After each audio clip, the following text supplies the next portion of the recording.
Sa nakaraan nga ng ating kwento ay binibigay ni Carol ang tangkay ng World Tree, para tigilan na ng mga Thunderbolts ang pag-atake sa ating bida, at sinabi nga ng leader nila na kaya naman daw nilang tumigil sa pag-atake, pero ang tanong nga daw ay kung mapapatigil din ni Carol, ang ating bida sa mga kabulastugan o kabalbalan niya. Agad namang lumapit si Carol sa ating bida at sinabi na wala nang patutunguhan ang laban nila. Sinabi nga din ni Carol na mas mainam kung kausapin na lang nila ng maayos ang mga Thunderbolt, kaya dapat na siyang tumigil at di na nga nagsalita si Shu, na agad ding pinabalik ang mga sword embryos niya. At hindi nga makapaniwala ang leader ng mga Thunderbolts, na dahil lamang sa ilang salita ni Carol ay tumigil ang ating bida, agad na din siyang napaiyak habang pinapasalamatan si God Lu Shu umano o ang dating hari, dahil mula ngayon ay makakapagpahinga na ang bunganga niya sa pagdura ng kidlat. Matapos nga nun ay agad din niyang binabo ang kanyang postura, sabay sabi na nauunawaan daw niya ang gusto o nais mangyari ng ating bida, pero kailangan nga daw niyang linawin na kahit ibigay ni Carol ang tangkay ng World Tree sa kanya, ay hindi niya maaaring buksan ang barrier. Sinabi nga din ng leader ng mga Thunderbolts, na matapos umanong mabuksan ang barrier ng Forbidden Land, ay hindi na ulit ito masasarado, at pag nakalabas nga daw ang iba't ibang nilalang dito sa Forbidden Land, ay siguradong magdudulot sila ng sakuna sa labas at madaming mamamatay na tao. At dahil nga sa mga sinabi niya, ay tinanong ng ating bida kung ang ibig ba niyang sabihin, ay mayroong mga taong naninirahan sa labas ng Forbidden Land na ito, sabay tanong na din kung paano sila nakakapasok dito sa Forbidden Land, at kung tulad din ba ito ng pagpasok nila Shu dito sa ruin. At bigla ngang lumaki ang mga mata ng leader ng Thunderbolts, na tinatanong kung paanong nalaman ng ating bida na may mga tao sa labas ng Forbidden Land, at matapos ma-realize na nadulas nga siya sa kanyang mga binitawang salita, ay bigla itong nagalit o naggalit-galaitan, at tinanong ang ating bida kung sino daw ba siya sa tingin niya, upang magtanong ng magtanong sa kanila. Pero tinanong lang naman ni Shu kung may sama pa din ba siya ng loob, sabay sabi na maniwala ka o hindi ay ipagpapatuloy ko ang pag-atake sa barrier pag di ka umayos. Pero bigla ngang sumingit si Carol, na muli pang naglabas ng panibagong tangkay ng World Tree. Dito nga ay sinabi ni Carol na dahil sa alam ng Thunderbolts ang sitwasyon sa labas ng Forbidden Land, ay malamang sa may paraan sila para malaman ang mga nangyayari sa labas, sabay tanong na din kung may ibang paraan pa ba silang pwedeng gamitin, upang makalabas ng Forbidden Land nang hindi binubuksan ang barrier. Sinabi nga din ni Carol na handa siyang ibigay ang lahat ng tangkay ng World Tree na ito, o ang kanyang mga gangner, pag tinulungan sila ng Thunderbolt, na halos maiyak sa kanyang mga nakikitang hawak ni Carol. Hanggang sa bigla nga itong umiling, at na-realize nga ni Carol na gumagana umano ang plano niya, sabay sabi sa Thunderbolt na ito na ang lahat ng tangkay na meron siya. Mahalaga nga din daw kay Carol ang mga ito pero dahil sa kailangan nilang makalabas sa lugar na ito, ay handa siyang ibigay sa Thunderbolts ang mga ito kapalit ng impormasyon. Habang ang ating bida naman, ay iniisip na sinabi umano sa kanya nila ni Ting na mahigit 1 taon na nanatili si Carol sa World Tree, kaya imposible umanong yun lang ang tangkay ng World Tree na meron siya, sabay tanong sa kanyang sarili kung nagsisinungaling ba si Carol, upang mapaniwala niya ang Thunderbolt. Sinabi naman ng leader ng Thunderbolt na para umano sa mga tangkay ng World Tree, ay sasabihin niya kila Carol ang ibang paraan kung paano makakalabas ng ruin, pero nasa kanila na nga daw kung magtatagumpay sila o hindi. At nakadepende na ang lahat sa inyong abilidad wika pa nga niya. Sabay sabi na kailangan nilang sumama sa kanya, dahil para umano makalabas sa Forbidden Land na ito, ay kailangan nilang makita o puntahan ang isang babae. At ilang sandali pa nga ang nakalipas habang naglalakad sila, ay abala naman sa pag-absorbo ng mga demo at kung ano-ano pa sa paligid ang ating bida. At matapos nang mapansin ni Carol ang kanyang ginagawa, ay tinanong nito kung lahat daw ba ng halaman sa kanilang dinaanan ay kinuha ng ating bida, sabay tanong na din kung hindi ba ito makakaapekto sa ruin. Pero sinabi naman ni Shu na hindi kailangang mag-alala ni Carol, dahil matapos nga daw niyang makolekta ang mga halaman sa ruin na ito, ay isusunod naman niyang huhuliin ang lahat ng nilalang na kumakain ng demo. Kaya naman naisip ni Carol na tulad pa din talaga ng dati ang ating bida, at wala pa ding pinagbago ang kasakiman niya sa lahat ng bagay. Basta alam niyang may silbi ang mga ito. Pero sinabi naman ng Thunderbolts na, hindi umano nila dapat pinag-uusapan ang mga ganong bagay sa harap ng Guardian ng Forbidden Land, sabay tanong na din kung ang mga nilalang daw ba na hinuli ng ating bida, ay buhay pa o patay na. Pinatay ko na silang lahat, wika naman ni Shu, habang iniisip na hindi pa nila nalalaman kung paano makakalabas ng Forbidden Land, at pag nalaman nga daw ng bakulaw na ito na buhay pa ang ibang nilalang, ay baka pagtalunan pa nila ang mga hinuli niyang nilalang dito sa ruin, sabay sabi na tanga lang ang magsasabi ng totoo.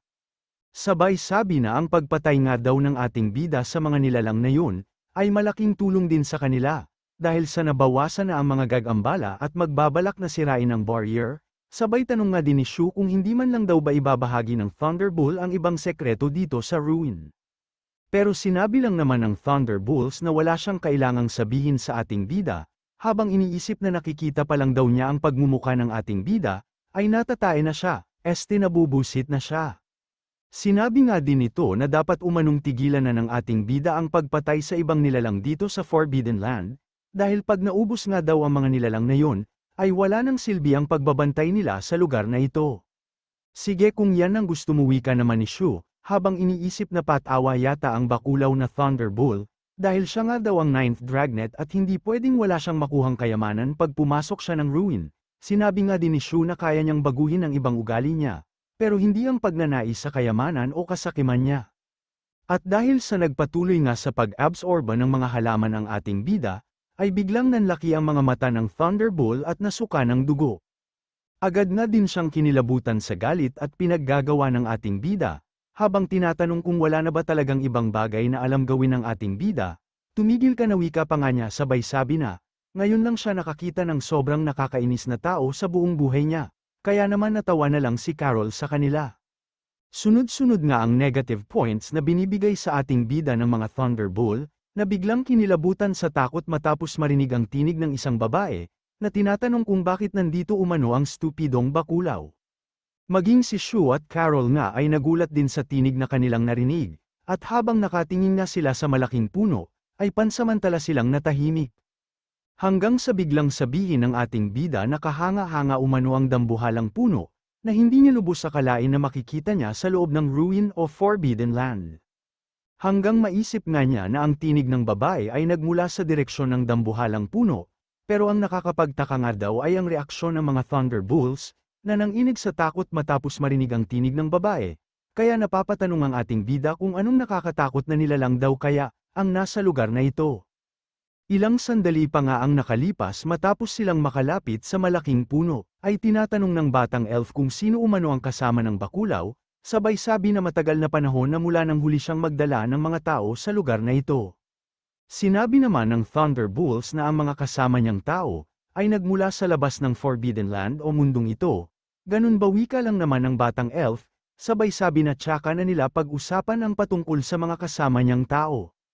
Muli ay tinawag nga niyang bakulaw ang Thunderbolt, at sinabi nito na si Brother Meow Meow umano ay pinuntahan siya kahapon, at sinabi nga daw ni Meow Meow na malamang sa may pagkakataon na silang lumabas ng lugar na ito, sabay tanong sa bakulaw kung nabanggit din ba ito sa kanya ni Meow Meow.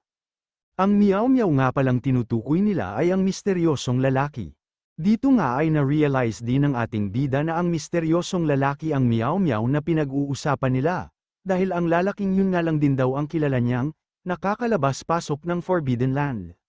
Sinabi naman ng Thunderbolt na hindi pa niya nakita si Meow Meow, sabay sabi na kung sakali mang may pagkakataon silang makalabas, ay mauna na daw silang lumabas, dahil hindi naman siya makakaalis sa lugar na ito.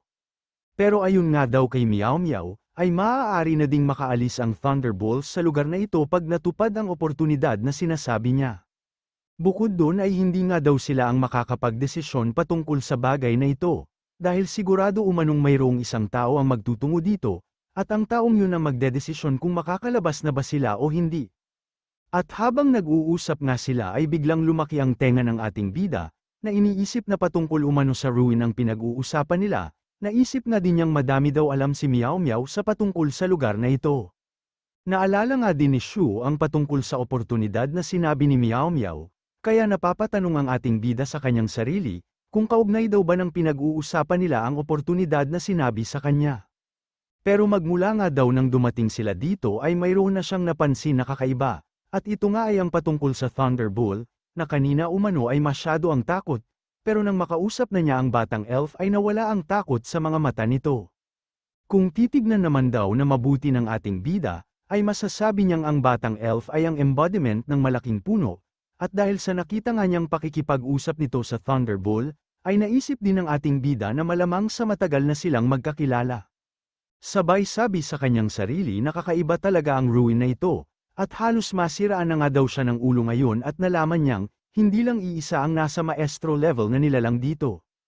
Pero bigla nga siyang nagulat, matapos sabihin ng batang elf na Gu Shaoqin umano ang kanyang pangalan, sabay tanong sa kung ano umano ang pangalan ng magandang babae sa kanyang harapan, habang ang ating bida naman ay napapatanong sa kanyang sarili, dahil hindi nga daw niya napansin na nagtungo na sa harap nila si Gu Shaoqin.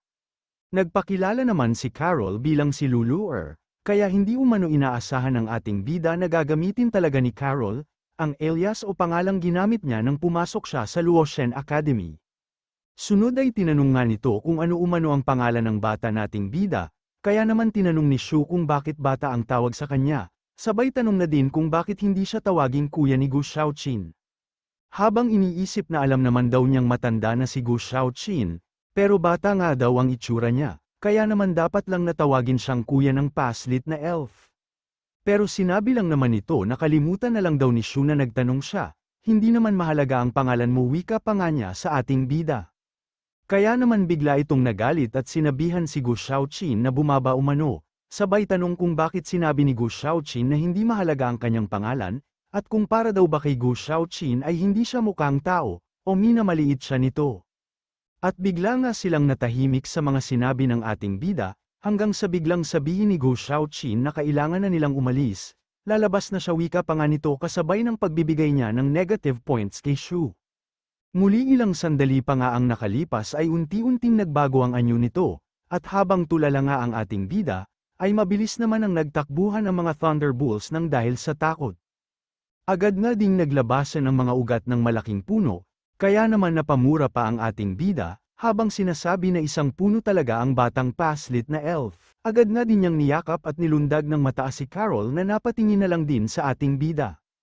Sunod ay tumakbo nga sila ng mabilis palayo sa puno, hanggang sa bigla ngang magulat ang ating bida nang may maramdaman siyang malakas na enerhiya, at nakita nga niya ang pagbabagong anyo ni Gu Shaoqin.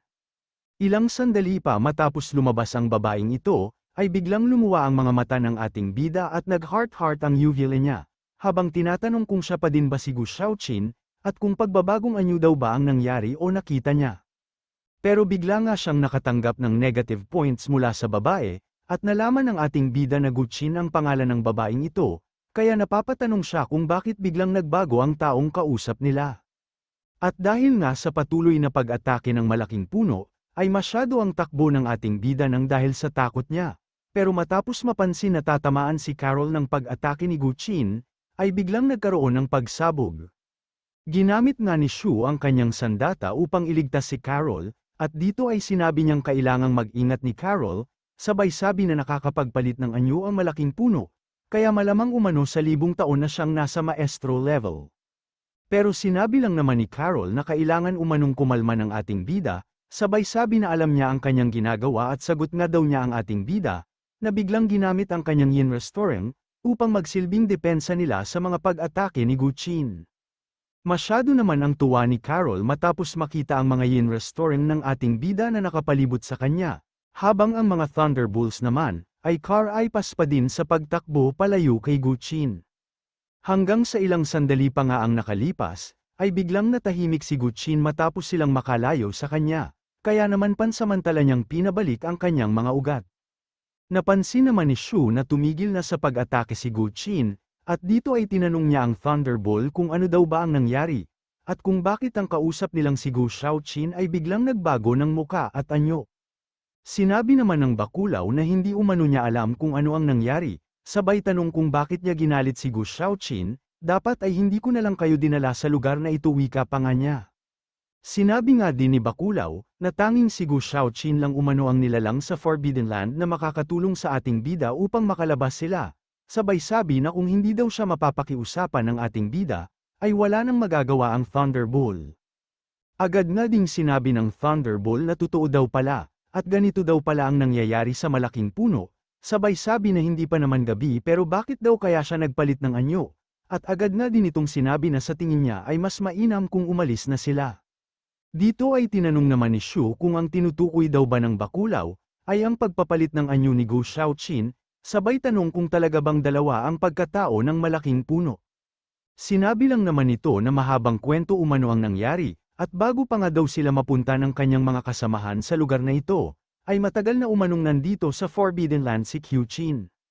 Dating daw ay lagi lang nitong gamit ang night form niya, o ang anyo niya tuwing gabi, kaya naman walang nilalang ang naglalakas ng loob na lumapit sa kanya. At tinanong nga ni Shu kung ang ibig bang sabihin ng bakulaw, ay si Guqin ang pinakamalakas na nilalang dito sa Forbidden Land, sabay tanong na din kung paano umano siyang naging batang paslit o si Gu Shaoqin. Sinabi naman nito na hindi niya alam ang eksaktong nangyari, at bigla na nga lang daw niyang nalaman dati na naging batang paslit na si Guqin, bukod doon ay naging cute nga daw ang itsura niya, at tila ibang pagkatao o magkaibang tao nga daw si Guqin at Gu Shaoqin. At matapos nga daw niyang maging kaibigan si Gu Shaoqin, ay napag-alaman niyang nagpapalit ng anyo ito tuwing araw at gabi, kung saan ay ang anyo niya bilang si Gu Shaoqin ang kanyang gamit sa araw, habang sa gabi naman ay ang kaanyuan niya bilang si Guqin. Si Gu Shaoqin nga daw ay mahilig makipagkaibigan sa iba't ibang nilalang, habang si Guqin naman ay nakakatakot o kinakatakutan ng lahat ng nilalang dito sa Forbidden Land. Agad namang tinignan ni Shu ang kanyang system, at dito ay napatunayan niyang iisang nilalang lang si Gu Shaoqin at Guqin, dahil ang mga negative points nga daw na nakuha niya kay Gu Shaoqin kanina, ay nagbago ang pangalan at naging Guqin na. Bigla nga ding napaisip ang ating bida at tinanong nga din niya ang bakulaw, kung bakit daw kaya ginawang dalawa ni Guqin ang kanyang pagkatao. At ayun nga sa bakulaw, nang tanungin niya si Gu Shaoqin kung bakit niya binago ang kanyang itsura at pagkatao, ay sinabi nito na dahil sa nais niyang makipagkaibigan sa lahat, sabay sabi na wala umanong nagtangkang makipagkaibigan sa kanya, nung palagi niyang gamit ang katauhan niyang si Guqin. At naisip nga ni Shu na malamang sa nais daw ni Guqin ng makakausap, kaya niya hinati ang kanyang-kanyang pagkatao, habang si Carol naman ay naisip na siguradong malungkot daw si Guqin ng mahabang panahon. Matapos nito ay biglang lumipad si Carol, kaya naman tinatanong ng ating bida kung ano ang ginagawa niya, pero hindi naman siya pinansin ni Carol na agad lumapit kay Guqin. At dahil dito ay napapatanong ang ating bida sa kanyang sarili, kung naramdaman daw kaya ni Carol ang kalungkutan na nararamdaman ni Guqin, at kung nais ba niyang subukan na alisin ang lungkot na nararamdaman ni Guqin. Dito nga ay naisip ni Shu na si Guqin umano, ay kinakatakutan ng lahat ng mga nilalang dito sa Forbidden Land, kasama na din ang mga Thunderbulls. Sabay sabi na isang A-rank lang umano si Carol, at ang paglapit niya sa maestro level na si Guqin, ay masyadong mapanganib. Naisip nga din ni Shu na madali lang para kay Guqin, kung talagang nanaisin niyang patayin si Carol, pero sa kabila nga daw ng lahat ng yun ay hindi natakot na lumapit si Carol kay Guqin, sabay tanong sa kanyang sarili kung anong klase ng katapangan at kabaitan ang pinapakita ni Carol. Naisip nga din ni Shu na wala naman umanong masama kung magpapakita si Carol ng kabaitan sa Earth, pero nasa loob nga daw sila ng ruin ngayon. Dahil ang panganib ay mananatiling panganib at hindi ito magbabago, wika pa nga ng ating bida, sabay sabi na hindi mawawala ang panganib na ito nang dahil lamang sa pagnanais ng isang tao. Agad na ding tinawag ni Shu ang lahat ng mga kidlat niya sa kanyang Snow Mountain, habang iniisip na nirerespeto umano niya ang desisyon ni Carol, pero hindi nga daw niya pwedeng ipagkatiwala o hayaan na lang na mapahamak siya, sa isa sa mga nilalang dito sa Forbidden Land. Hindi ako makakapayag, wika pa nga ng ating bida, sabay punit ng space at bigla nga siyang nagtago sa loob nito, kaya naman masyado ang gulat ng Thunderbolt, sa kanyang nakita at naramdaman mula sa ating bida.